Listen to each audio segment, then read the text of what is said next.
Whether your beer is in a bottle, can, or glass, kick back and relax. It's Better on Draft.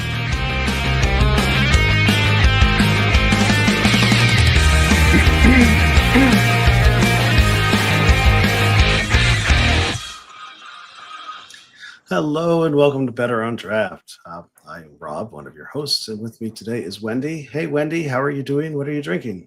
I am enjoying a Yuengling Black and Tan bought at my favorite local store here. You How know, exciting is that? I used to say the Yuengling Black and Tan was the best beer you could get in bottles, and I think I saw a can now. Yeah, well, I've got it in a can. Okay. That's what I had. It was right in the front of the store. You know, we couldn't get it forever, and now it's every store you walk in, front and center. So, yeah, that's just a wonderful beer. For myself, I've got a Weizengut from Beer Brewery, a nice Hefeweizen. This is my first beer I've had since getting sick last weekend. So, cheers. And also with us today, we have Brian from Phantom Canyon Brewing. Hi, Brian. How are you? And what are you drinking? Hey, Rob and Wendy. I'm actually drinking water right now.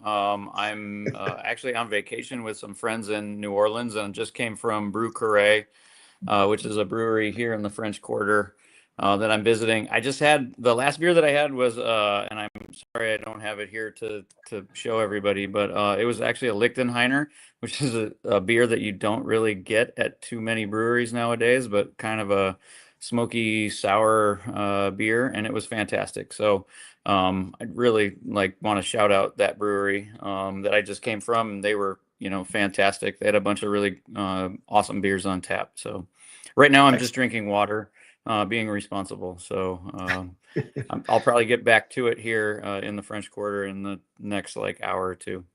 Yeah, you know what they say about water is that you shouldn't drink it because fish piss in it. But sometimes we must do as we must do. Toots in the chat was having a two-tide shadow stout. Cheers. Cheers. So Brian, welcome. You said you're in New Orleans right now, but you come to us from Colorado Springs, Phantom Canyon. Mm-hmm. Can you tell us a little bit first about yourself and your brewing experience? Sure. I've been at Phantom Canyon for about 16, 17 months now. I was a home brewer for a really long time. I kind of fell in love with craft beer and home brewing while I was in the military. I was stationed in Montana, Great Falls, Montana, years and years ago, and I had a friend, actually one of the friends that I'm here, vacationing with. He came to me and was like, "Hey, do you want to brew a beer in my kitchen?" And I was like, "Sure." And then we destroyed the kitchen, as most home brewing stories go. And I kind of fell into the craft, and it was really my move from Montana to Colorado where I kind of went off the deep end and really got into judging different beer styles, trying all different sorts of things. It was about the time that there were a bunch of really great craft breweries opening in Colorado. Like great Belgian breweries, just great American craft breweries, great lager breweries, that really got me interested in the craft. I decided to stay in the military for 21 years, but my military service took me to Germany, which allowed me to travel and try beers in the cities of origin. So I was stationed at Ramstein, which was only a couple hours from Roquefort and Orval, and a bunch of great Belgian breweries, and a quick train ride to Cologne and Prague and Pilsen, where I was able to try a bunch of different beers. When I was getting near the end of my career, I found out about a program called Skill Bridge, which allowed me to do an internship at a local business. I didn't think the military would ever let me actually go brew beer while still being active duty. But that is part of the program. And so for the last 6 months of my career, I worked at a brewery called Cross Strain, which is in Omaha, Nebraska, or right outside of Omaha. And basically learned cellaring, brewing, lab work, packaging, all of that stuff within 6 months. And because I went through that program, at the end of it, they offered me a job, and I stayed on with Cross Train for the next 6 months until my wife's assignment was up. So I married to another active duty military member, and she got an assignment at the Pentagon, and so we moved to Virginia.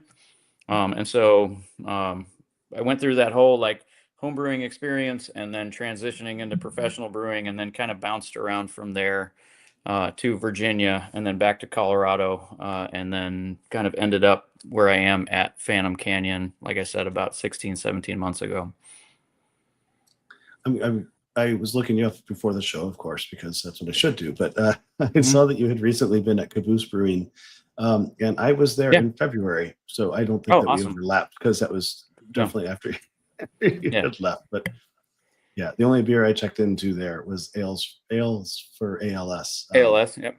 Yeah, that beer offering that they had at that time. But I went with a work friend. We were just in Virginia for one night, so that was the only time we had for beer. But. So that's I mean, it was a great experience out in Virginia. I still have great friends out there. The director of brewing operations and the head brewer I still talk to probably on a weekly, if not every couple weeks basis. But it was a great experience out there, and they have two very different. I'm not sure which location you went to, but they have two very, very different locations. The pub location, which is just your standard like brew pub, kind of small, and then their kind of Mosaic District location, which is much bigger and much more open, and more volume and more people kind of moving through. So it was fun, and it was like a good experience for me to go through there, because you had like multiple locations. Yeah, we've been the one closest to Tyson's Crossing. I'm pretty sure the pub location. Yeah. But now you're at Phantom Canyon, and how's that going? How has were you head brewer before, or is this your first time? Yes. So when I moved to Colorado, I reached out to some friends, or actually some friends of friends, and I was able to secure a job as an assistant brewer at Cerberus Brewing, which is in Colorado Springs. So it's a brew pub, a small 7-barrel system, working for Troy, who was the head brewer there. And I really hit it off with Troy. We had a great team of folks there.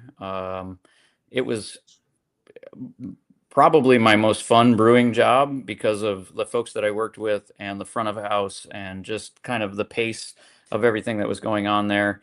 We were making really fun beers, and we had a lot of great, like Cerberus has a good reputation in Colorado Springs.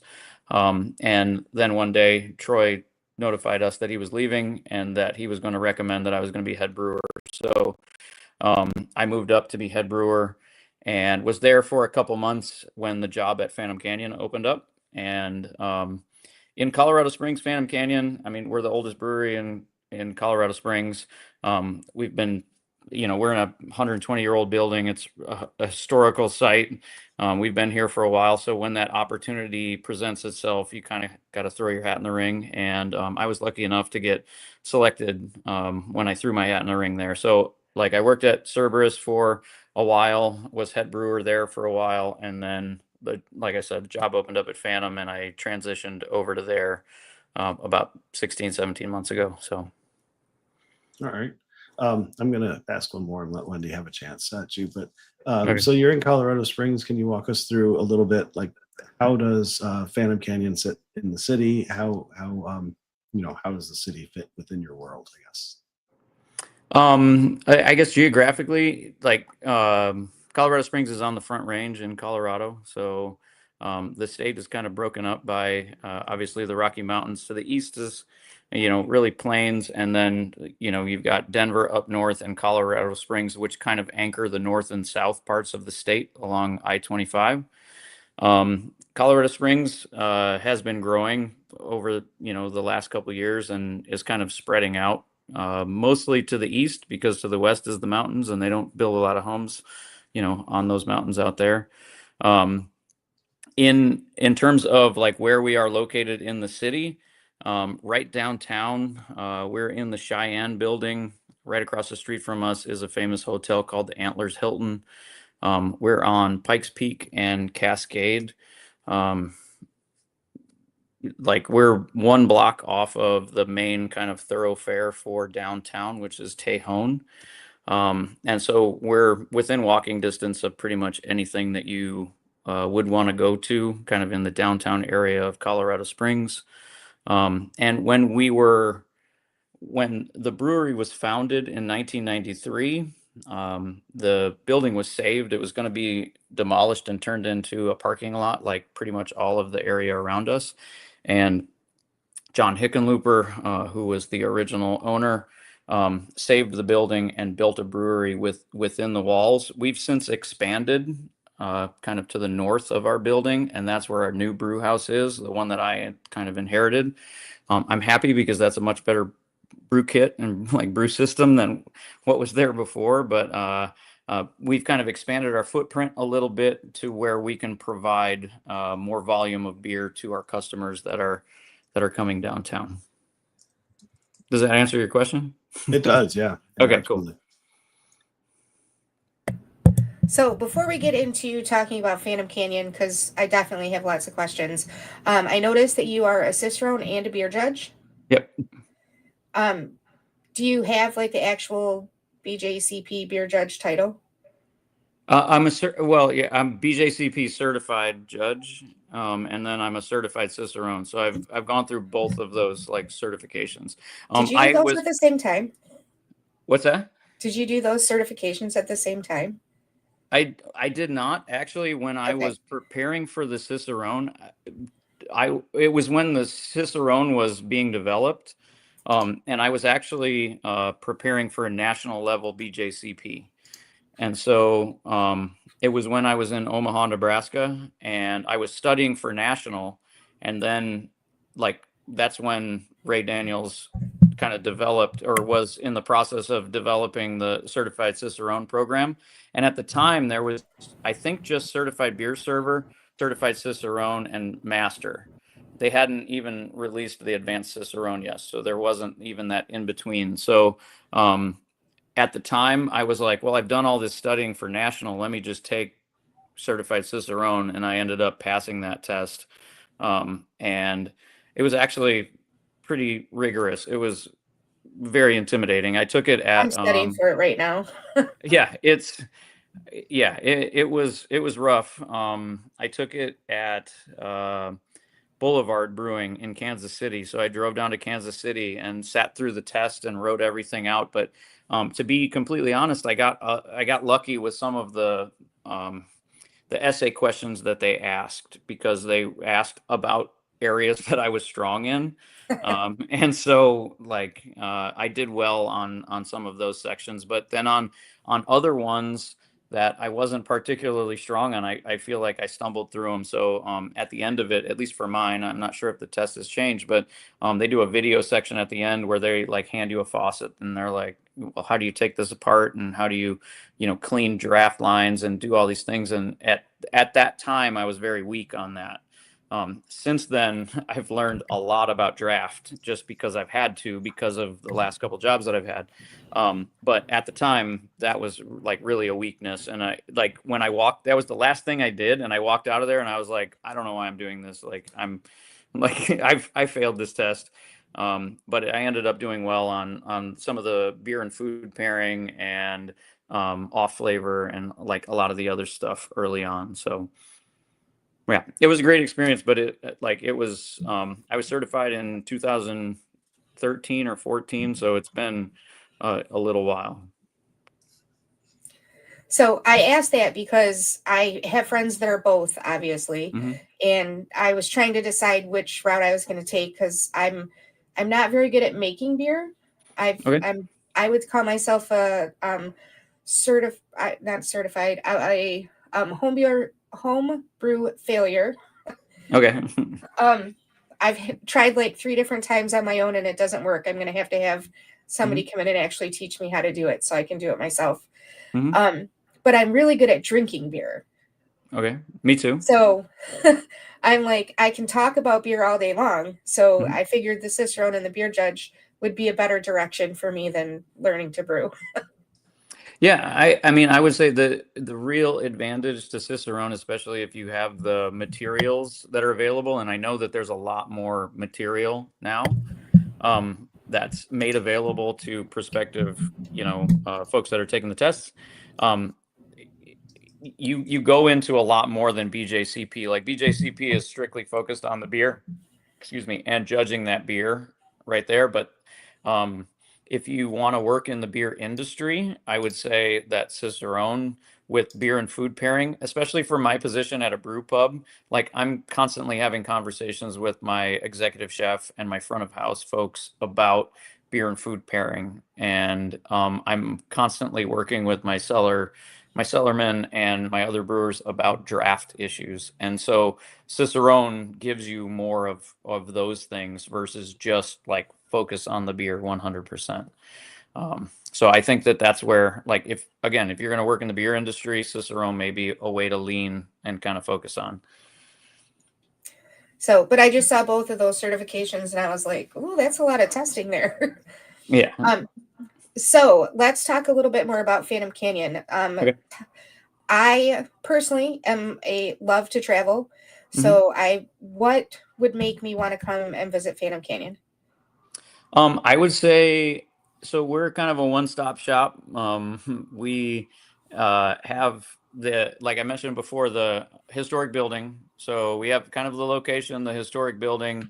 You're going to walk in and see a bar that is 100 years old. That was collected from I believe it's a train depot that was down in Pueblo, Colorado. They deconstructed it, kind of brought it up. We also have a historic bar on the second floor. We are not just a kind of small brew pub like you would normally see at most places. We're in a 3-story, like I said, 120-year-old building. First floor is our main dining room and a big bar. Second floor is a pool hall and an outdoor patio. And then third floor is an event space. So that probably wouldn't bring you in unless you were local, but that's actually where I had my wedding reception. So I have a connection to the space and the building beyond just like being into beer. I mean, it was being into beer that kind of made me have my wedding reception there, but like I have some history there as well.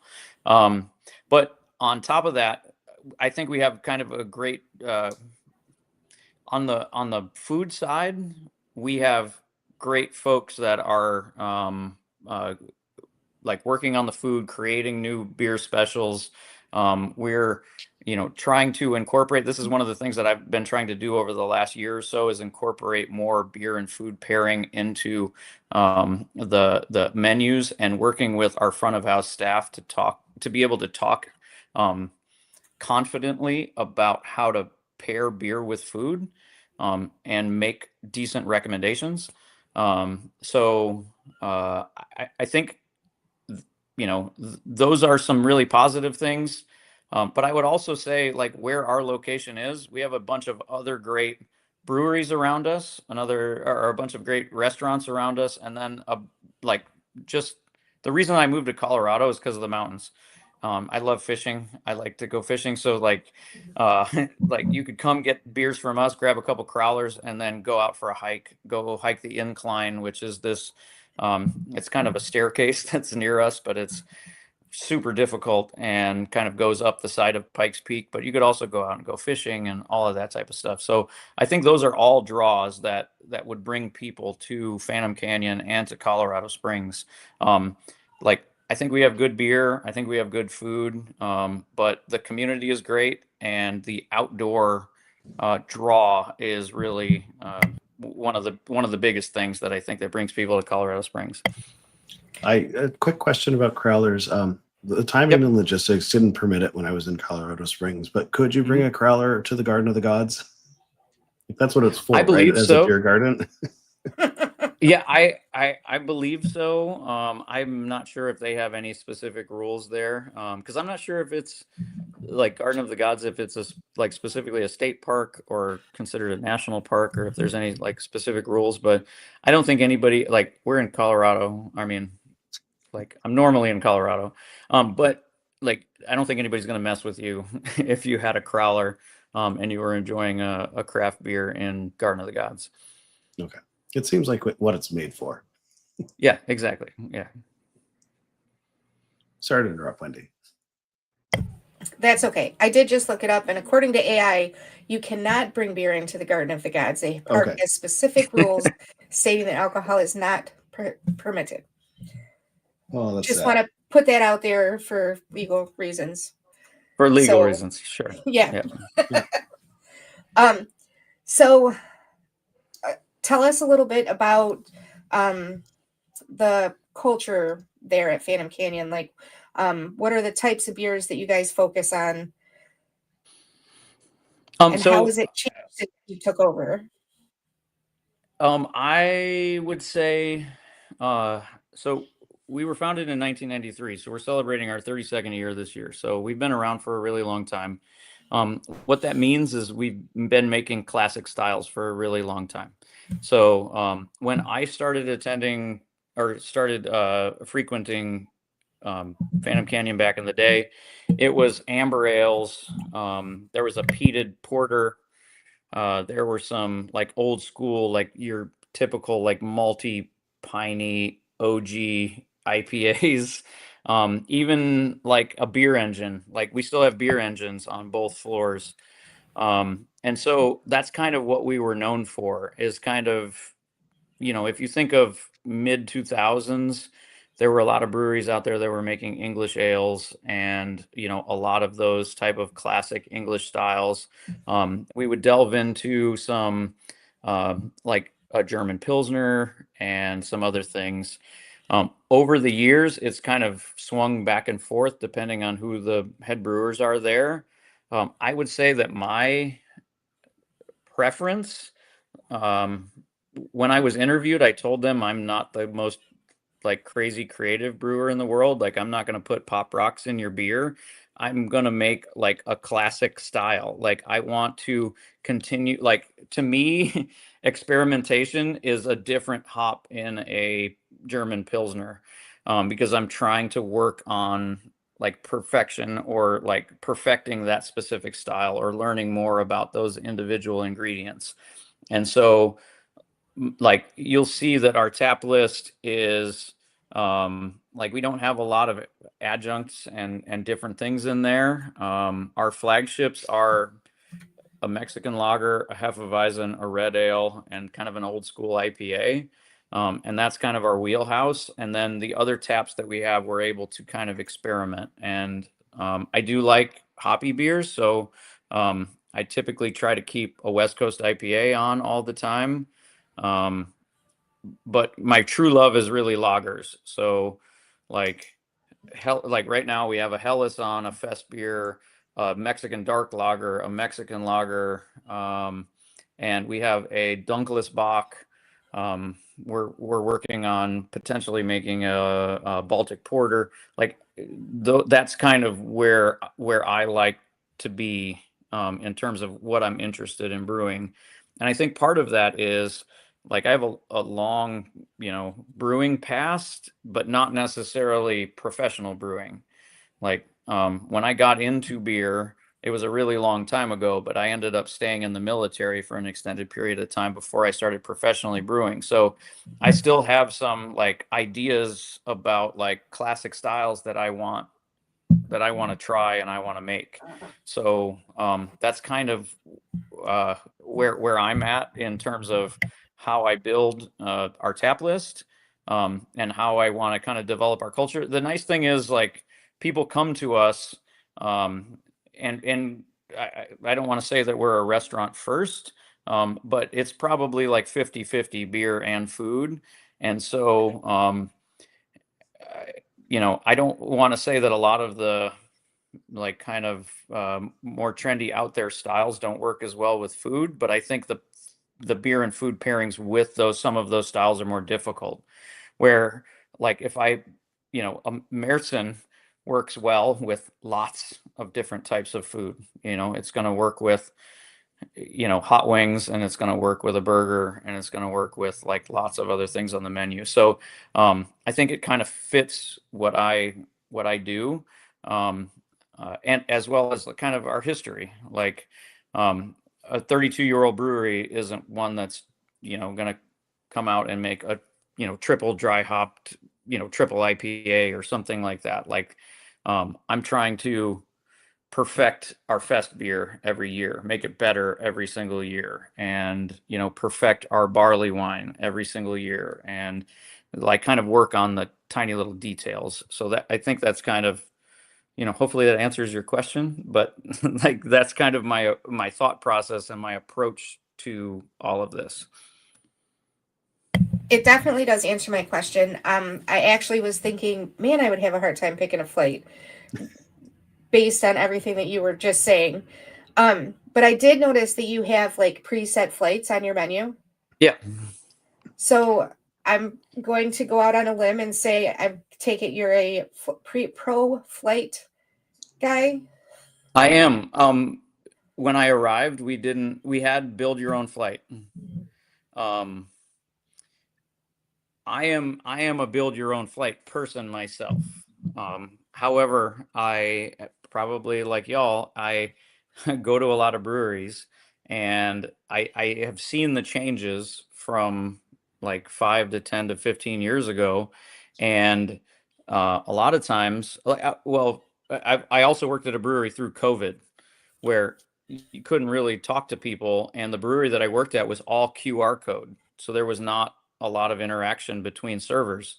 And so what I learned was there's, my generation of drinkers wants to talk to their bartender and their server and have a conversation, but there's a huge, demographic that wants to just point at something on the menu and say, I'll have the hoppy flight, because they like hoppy beers and they don't want to talk through a bunch of different things.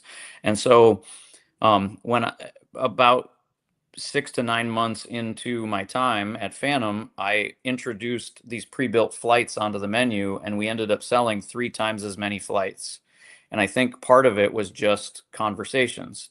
Like beer, for like the three of us beer nerds, we want to talk about different beers, but for a lot of people, especially our clientele, and that's kind of what I saw, they just kind of want to go, you know what? Like, I want the seasonal flight. I want the fall flight, which actually we released today.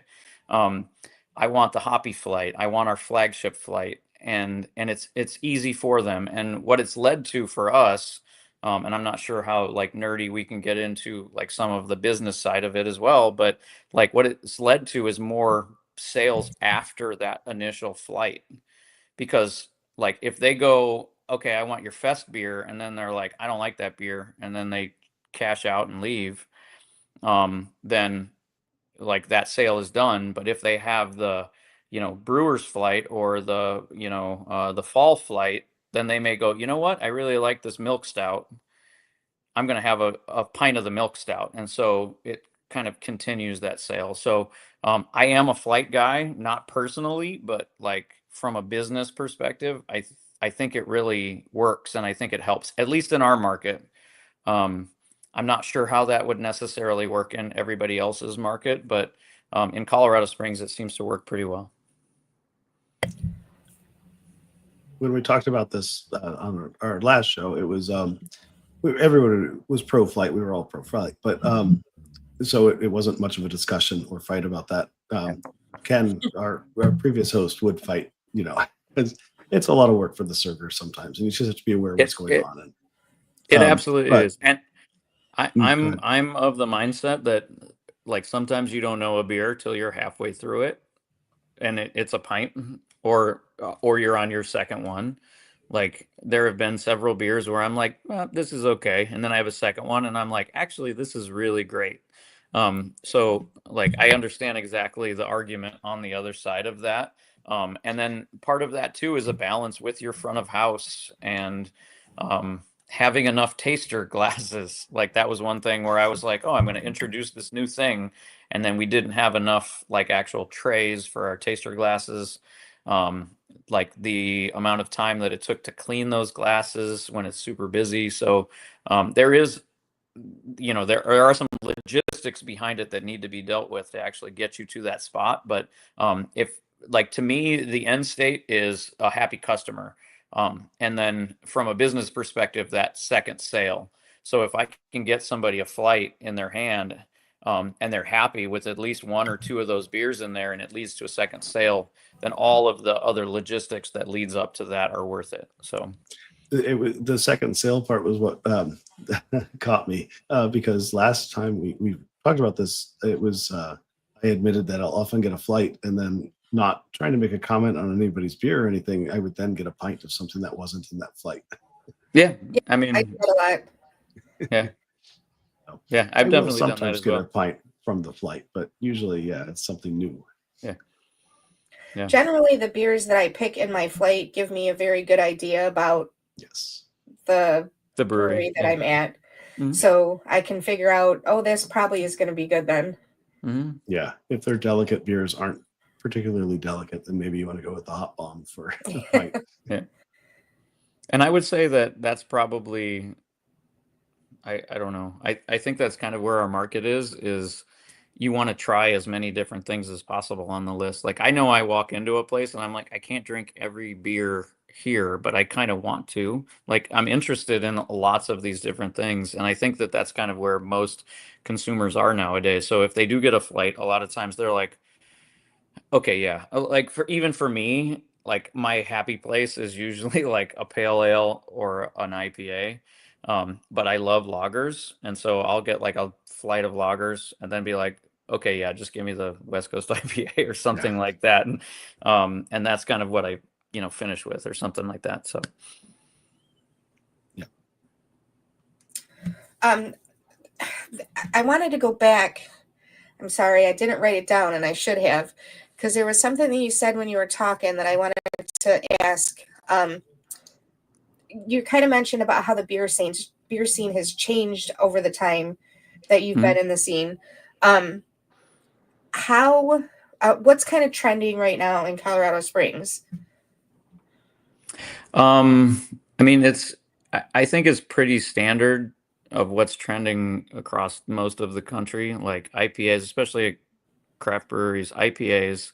The thing that's nice to see, at least from my perspective, is West Coast IPAs. I like bitter beers. And so West Coast IPA has kind of come back into prominence. There's still always going to be a hazy IPA. Like we have to keep a hazy on all the time, and it stays kind of near the top in terms of our sales list. So those are always going to be on there. I do think that lagers have started to move up the list. Um, Definitely like a pilsner, like if you like rice lager, pilsner, something light like that, seems to do really well. And what I've noticed is it's not necessarily seasonal.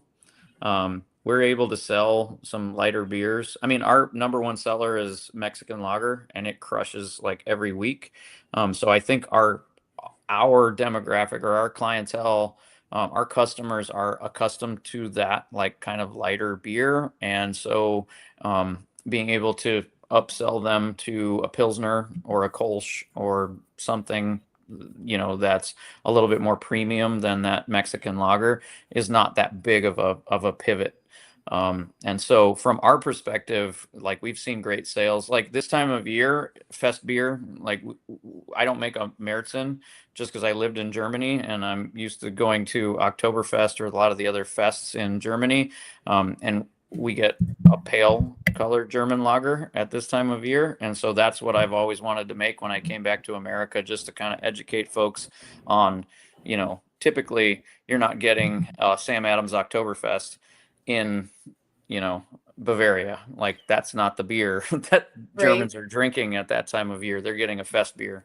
But this time of year, if you put fest beer on it in Colorado Springs, it's crushing. So, and I think that that's a really great sign. Like people are kind of leaning into that. We also have a very outdoorsy fit population. And so like lighter ABV or lighter tasting beers, more crisp beers, tend to do very well here in Colorado Springs. So you're not into the barrel aged stouts with the 40 different ingredients? No, we make a barley wine every year, and my predecessors kind of went away from that. I've talked to some other brewers in town, and they're actually pivoting away from some of those bigger beers. I've talked to some who are successful at it, but I think that they're making really, really high quality versions of that style. And I think if you're making it once a year, it's really hard to like hit that mark every single time, if you know what I'm saying. Like if you're not getting the reps and sets of that beer, it's going to be difficult for you to provide a quality product every single time you do it. So I think that's kind of where we're at in Colorado Springs right now. I kind of hope that it changes. I want to do more barrel aging stuff because I like them in small amounts. Like I'm not into crushing 22 ounces of like barrel aged stuff, but I do appreciate the skill and the creativity that goes into, some of those beers.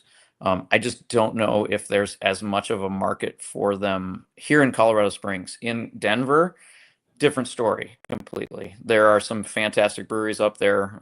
One that comes to mind is River North. They crush big, like barrel aged beers, like every time they release, and they're fantastic. But again, they're doing it over and over and over again, so they're getting those, they're getting that repetition, and can make quality product every single time. I make fun of it with the 40 different adjuncts and stuff, but I will tell you, I am a sucker when it comes for a nice big barrel aged pastry stout. Yeah. Definitely. I just to shout out another, I guess, kind of friend of a friend, but Bearded Brewer is a brewery that's up in Longmont, and I know Zach and some of the guys. They were where I started in Nebraska. They have a tap room out there, so Bearded Brewer actually started in Nebraska and then built a tap room, I believe, in Longmont. But I was just at a beer fest with them recently and had a Thai banana and peanut imperial stout, and it was fantastic. And again, not something that I'd like walk into a place and point at on a menu and order, but just really, really well done, and just like absolutely amazing. So I don't know. That's just another kind of shout out for one of our Colorado breweries. That just made my mouth water a little bit when you started talking about Yeah. it. So, what style of beer? You said there are certain styles that you would still like to do. What is something that you haven't done that you want to do, or that you wish you could do more of? I think we talked about it a little bit as some of the barrel aging stuff. So when I came in, we would do a annual release of barley wine, and we would typically make roughly about 8 barrels of it, like US barrels, and then we would transfer that, like after it was done fermenting, transfer it down into bourbon barrels and let it sit for, I don't know, 6 to 9 months, and then transfer all of those bourbon barrels into a serving vessel, carbonate them, and then release it. What I went through our sales data and saw that we were still pouring barley wine in almost to like summertime, and realized that like people aren't drinking barley wine in June and July. So instead of transferring 4 of those bourbon barrels, I only transferred 2 of them, and I held 2 more back. I also came from a brewery cross strain that barrel aged things for extended periods of time, 27, 30 months. And so I know that like you're going to get most of the barrel character out within a couple months, but there's more that you're going to get out of it with that extended time. And so keeping those extra barrels back allows me to use those for blending stock for further years. So this year's barley wine will also be blended with a barrel of last year's barley wine. And so like part of my interest in doing this, I mean, it's really a long-term plan, but is to kind of hold some of the beers back and then be able to blend them together. So not just have a 2025 release, but have almost like a cuvee where it's like a little bit of 2024 and 2025 and kind of put them together and kind of see what I'm getting out of these different barrels. As well as each year I'm selecting different bourbon barrels, which also give a little bit of different character. So my 2024 barrels are Woodford Reserve. My 2025 barrels are Wild Turkey, and I can kind of blend some of those together and see what I'm going to get in that finished product. So that's just the barley wine, but like I said, I'd like to do more with like either imperial stout or some other large or like bigger beers that would lend themselves to barrel aging. So my lead brewer just 2 days ago brewed. He brewed at Bristol Brewing, which is the second oldest brewery in Colorado Springs. He brewed there for a really long time. He's for the last couple of years has made a London Brown, which is a classic style, one of the historical styles in BJCP, which you mentioned before.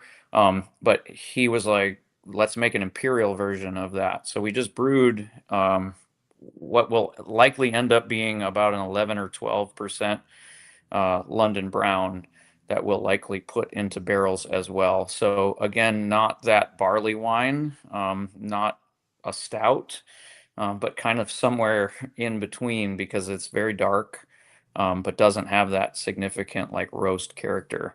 But those are the types of things that I'm interested in doing, those kind of projects, as well as I have a sour area that's kind of defunct, just because traditional sour beers or like your pedio lacto Brett, like that type of thing doesn't sell as much anymore because you have to explain to people what Brettanomyces is.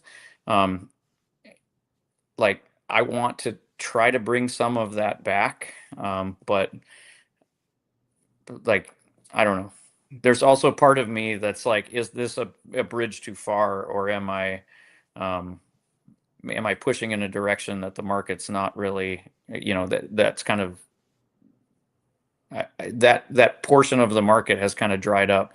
I just got a text the other day that Funkworks, which is one of the classic saison and just amazing breweries in Colorado, is closing their tap room. So like that is sad for me, just as a lover of saison and that style of beer. I kind of want to push in that direction, but again, like I can't push if I don't have a customer to necessarily buy that, if you know what I'm saying. So yeah. My local had Bam Bière from Jolly Pumpkin on for oh yeah, months. And I'm pretty sure, because I took a poll of the bar staff, I'm pretty sure I was the only person drinking it. And yeah, people would come up and that ask if they could try it because it's a nice lowish percent, beer, and it's really refreshing. And I'd usually warn them, it's supposed to taste funky. It's going to taste funky. Yeah, that seems to put people off. But something about that funk, I absolutely love it. It's so refreshing. yeah, We were a me little too. spoiled here because of Jolly Pumpkin. Yeah, Absolutely. They did good educating there. Got a lot more education about sours than I think most people do.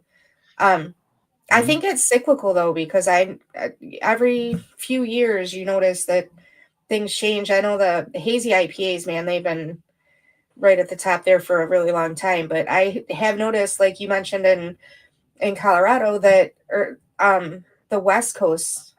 I went to the store today, and probably half the cans on the shelf are West Coast IPAs. Yeah. Like all these breweries that have been doing hazy IPAs like crazy are now starting to do more West Coast. I think West Coast IPAs here are very different than West Coast IPAs on the West Coast, though. Yeah. I don't think they taste the same. How are they different? How would you describe them as different? So the West Coast IPAs that I've had in Seattle, and they were much more they were a lot more balanced. They still had the hot punch. They were still a lot, but here they just don't have that balance that they have there.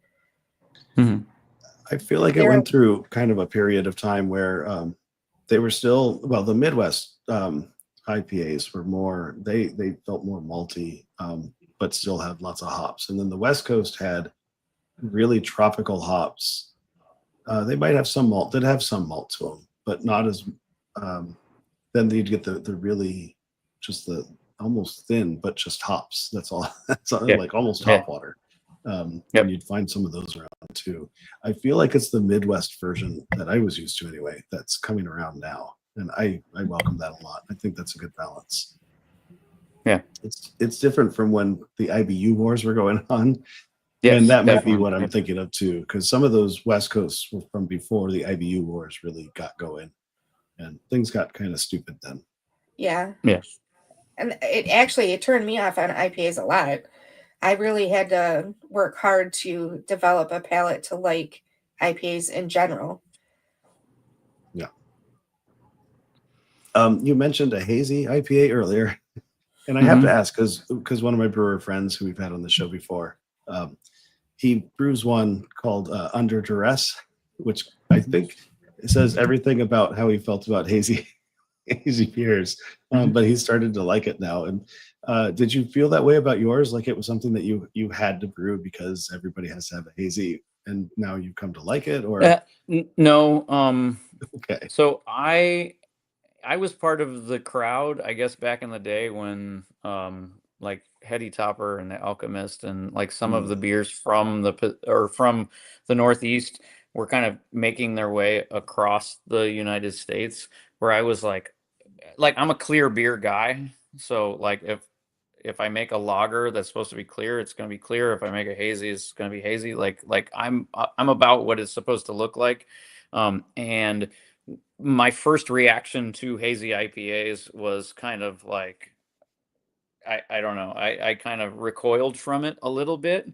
But then having some of those beers and the hop expression in them, especially fresh, if you could get a fresh can from someplace, I started to kind of see what it was and appreciate it for what it was.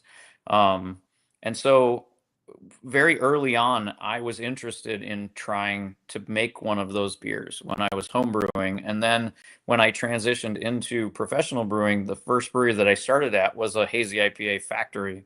So that's what I made. I mean, we did 3 turns a day, so 20 barrels 3 times a day, multiple days a week. And I just kind of got used to that profile and what we were trying to achieve. And I'm not saying that it's my preference, but I understand the skill that goes behind making a quality hazy IPA. And so that's what I'm trying to do. I have one on tap almost all the time, but I use mine as a vehicle to explore different hop varieties as well as educate my staff and my customers. So I have typically one hazy IPA on all the time, which is weird nowadays. But it's called Bear versus Bison. Right outside of our brewery, we have 2 sculptures. One that's a giant bear. It's like a big metal bear and a big metal bison. And so there were a lot of other breweries around the country that do like a 2 hop thing. So like Other Half, Hop Butcher, like there's a bunch of other breweries that do a 2 hop thing. And I was like, well, I'll take inspiration from these 2 statues that are outside, Bear versus Bison. I'll put 2 hops together and just kind of explore what these hops are gonna do either on their own or kind of melded together. So right now we have Ilani, which is a kind of a new hop that's out there, Ilani and Citra. And then we have one that's coming up. I was just able to purchase some Nelson Sauvin and Strata. So our next version is coming out with that. So it's a way to be, just because there's always going to be a market, especially in Colorado Springs, for hazy IPAs. Like I said, it's near the top of our list of sales all the time. But it's a way that like I can be interested and my service staff can be interested, my front of house folks can be interested, and my customers can also be interested because I can say, hey, this is a Southern Hemisphere hop, and it's going to have some of these characters to it, and they may say, oh, I don't get that, but I get this note, and then that helps me because I may not have ever perceived it that way, but now they give me that word, and now forever that word is associated with what I'm perceiving in that beer. And so that's kind of how I've approached hazy IPA from there. Like when I first started, it was Citra and Mosaic. That was our hazy IPA at the brewery that I started at. So I'm very familiar with that combination, as you guys probably are as well, Yes. and everybody who's Yeah, listening. everybody, I think at this point, yeah. But like being able to try out some new things and put things together that may not necessarily go together. Like we did one with Nectaron and Matueka. Okay, 2 Southern Hemisphere hops, yay! But like you put another like Cashmere and Sabro. Okay, well, like how is that going to work together? And so that's kind of how I've approached it too. So we've had some that are received well, and then some that are not received as well. And we learn from kind of both of those. Cool. It's funny that you say that when that they'll give you a word that you then kind of associate with it, because one of my favorite styles is a Belgian triple. And I always thought of the clove and the banana when I was drinking it. And I bought one for a friend of mine when we were out one night. And she said, "Oh, it tastes like bubble gum." Yeah. I never, and then you probably couldn't. Once associated bubblegum with that beer until she said it. And then I was like, oh, I do get that. Yeah. So now sometimes I'll get bubblegum, sometimes I get banana, but. Yeah. A lot of times I'm like, somebody will say something and it'll just click. And then I can't not smell that, or can't not associate whatever they said with that specific beer. So like, I don't know, peanut shells or something like that in, a strong like barrel aged stout, or I don't know. I like bourbon and I like cocktails and things like that as well. And there's a little bit of carryover between the two. But I've had people who like bring stuff up, like a specific note on a bourbon, where I'm like, I wasn't getting that until you said it, and now I know exactly what you're talking about. So. But I think it's really helpful. I try to do that a little bit on our beer menus, but at the same time, like I don't want to like lead somebody, down a path that I also don't want to bullshit them on a beer and be like, oh, this is like a tropical hop bomb, when it's like, oh, this is subtle stone fruit or something like that. Like I would rather, kind of maybe undersell it than try to like go crazy and oversell it. So.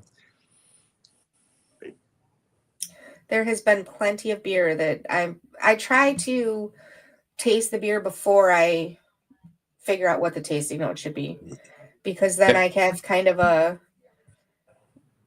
my own idea of what's going on. But there are times when I look at stuff and I'm like, I am not getting that. Yeah. My favorite story, and I bring it up a lot, is the brewery defunct here now that made the Bacon Face Brown, which was named after their dog. And if you check it untapped, everybody says, oh yeah, you can really taste the bacon in this. And there's no bacon, there's no smoked malts, there's nothing like that in there. It's really just a brown named after a dog whose name was Bacon Face. Yeah, that's funny. So, I recently you can put that into someone's mind if you want to. I just recently got my hands on some anchovy hops. And you probably know where this is going, but like I did a bunch of research on like the styles of beer that people have used that with and whatnot. So like you go to Untapped and kind of look at how people are describing beers and what they've named beers, and there were just a ton of breweries that made a beer with anchovy hops, and people they were like, I don't even taste anchovies in this, and you're like, like. It's just the name of the hop.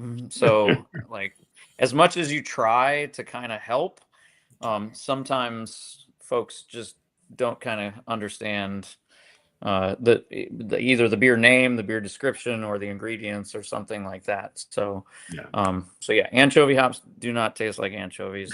They do not taste like anchovies. Bacon Face Brown does not have bacon in it.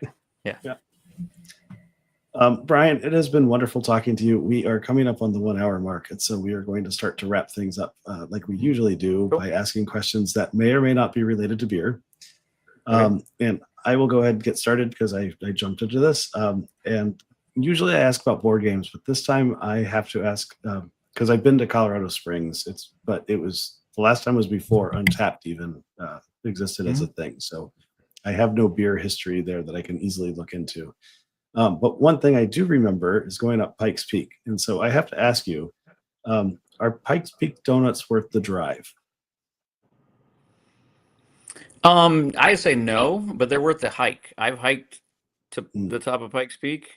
I have actually, there's probably going to be some people who shame me in the comments, possibly. I did not hike it from Bar Trail, so from the front side, like the Colorado Springs side, which is, I think, 12.6 miles one way, all the way to the top. And that's a rough hike. I hiked it from Devil's Playground on the backside. Actually, with one of the guys who I'm here on this trip with, again, kind of crazy. But we hiked up to the top and got donuts and then ran to not get struck by lightning because the afternoon thunderstorms come in. But I would say the drive up there, it's worth doing, but I don't think the donuts are worth the drive. The view is definitely worth the drive. And then I would say if you have an opportunity and you have a little bit of time to acclimatize to the elevation, hike it. Like especially from the backside, from like the crags, the Devil's Playground side, it's definitely worth doing. Actually, either side. If you're a badass and you want to hike it from Bar Trail, that's like basically a marathon up and down. So, but yeah, But there's a railroad too, right? So you can take the railroad yeah, down. you can take the Cog Railway as well, Yeah. or you can hike up and like hitchhike down. I don't know, like you can do like however you want to do it. Right. Maybe But get I in would with the employee bus on the way down. yeah, exactly. My question is, what is the one beer I should try if I come into your brewery this week? This week. So we just released, yeah, today, I'm looking at my watch, our milk stout. So I brewed a milk stout for the first time last year. We entered it into GABF, got some really great comments. This year we didn't brew it in time to get it to GABF, but we just released it this week, and I think it's pouring, really well. I am a fan of stouts. I don't think there's enough Me stout too. in the world. True And story. I also don't think it's a winter drink. You can drink it Right. all year round. Stout Um, season is every season. yeah, exactly. So the issue is we have a hard time selling it. So typically I make it only, around this time of year.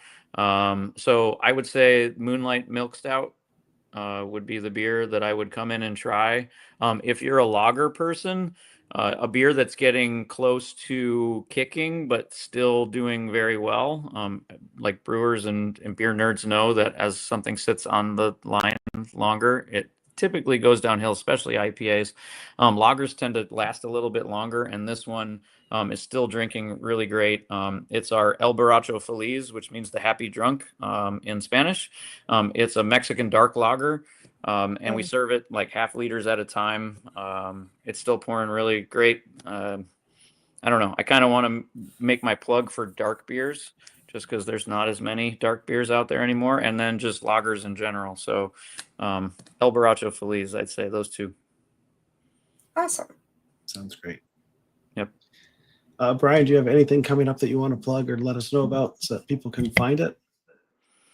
Coming up, no, we're at GABF next week. Since we're local, it's a pretty short drive for us to head up and head up there. We're going to be in the Prost section, so if you want to come say hi to me or any of our team at Phantom Canyon, please come by and see us at Prost or in the Prost section at the Phantom Canyon booth. We don't really have any events coming up. Most of our stuff is in the summer, and we just finished up Oktoberfest at our spot. So nothing specific to plug besides our app. If you're going to be in town and you want a free beer at Phantom Canyon, download our app. It's in the App Store. Just look for Phantom Canyon. You can come in and get a free beer. Pretty much anything we have on tap. Not pretty much. Everything that we have on tap, you can select as a free beer.